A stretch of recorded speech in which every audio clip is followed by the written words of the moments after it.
Hello everyone. This video is going to cover chapter 10 or learning objective 10.8, which is also the final objective in chapter 10, and it identifies best practices in managerial accounting. So looking at best practices in managerial accounting, we're starting to see that global competition has forced companies to re-engineer their production and delivery systems to eliminate waste, reduce errors, and minimize costs. And they do that through this re-engineering called benchmarking. Benchmarking involves identifying the best practices used by these world-class competitors. When we study and mimic these practices, a company uses their benchmarking to implement highly effective and efficient operating methods.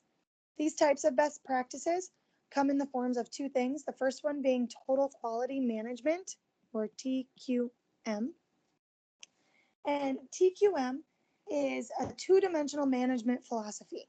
The first one involves a systematic problem-solving philosophy that encourages your frontline workers to achieve zero defects.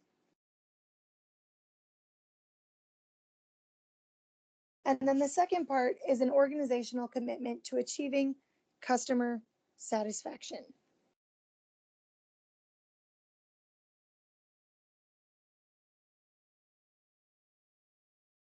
This is done through a key component that's called continuous improvement.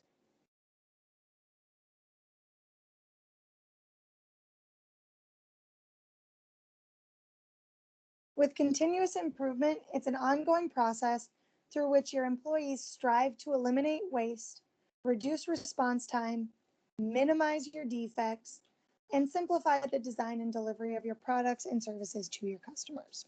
So that is total quality management. The other type of best practices involve your activity-based management, or ABM. ABM includes two different ways to assess your value chain. So we're looking at what are called value-added activities.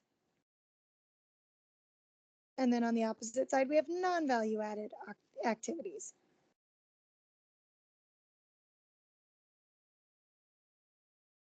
So what we're doing is we're looking at our value-added activities in ways that we can create new or refine existing value-added activities to make our customers more happy. And then we're also looking at ways that we can eliminate or reduce these non-value-added activities. So thinking about value-added activities, we can look at a pizza delivery or a pizza company restaurant. If you've got to do research and development, that adds to your customer satisfaction. If we have to obtain our materials, manufacture it, market it, deliver it, all of those things add value to your customer.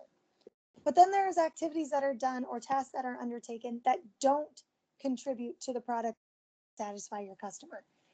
And those are called your non-value added activities. So in that pizza example, when we're waiting for the oven to preheat, the food can't be cooked until it's preheated, and it doesn't add any value to your customer. The customers value having cooked food, but they don't value waiting for it, especially when the waiting isn't for actually cooking the food. When you actually stick the pizza in the oven, that's actually wait time that is value added. But when the oven's simply preheating, nothing's actually happening to your product. Your customers don't want that. So this is where you can look for ways to eliminate or reduce those activities. And again, here's that value chain for a pizza company. We look at conducting research and development because that's ways of increasing your value to your consumer. You have to actually get the raw materials. You manufacture it by putting it in and creating it in the oven. You have to market it so that your customers know, oh, there's having a sale tonight, or there's a special deal tonight. And then finally, it's actually delivered to them. And again, so there are ways that you can make these more efficient. Maybe you find a better way of delivering or a better way of marketing to help reduce those costs and increase the value to your customer. But the main goal too is also finding ways to eliminate stuff that's non-value adding. So maybe instead of turning your ovens off in between each pizza, you make sure they stay on just so that they're always preheated or something like that. And that brings us to the end of chapter 10.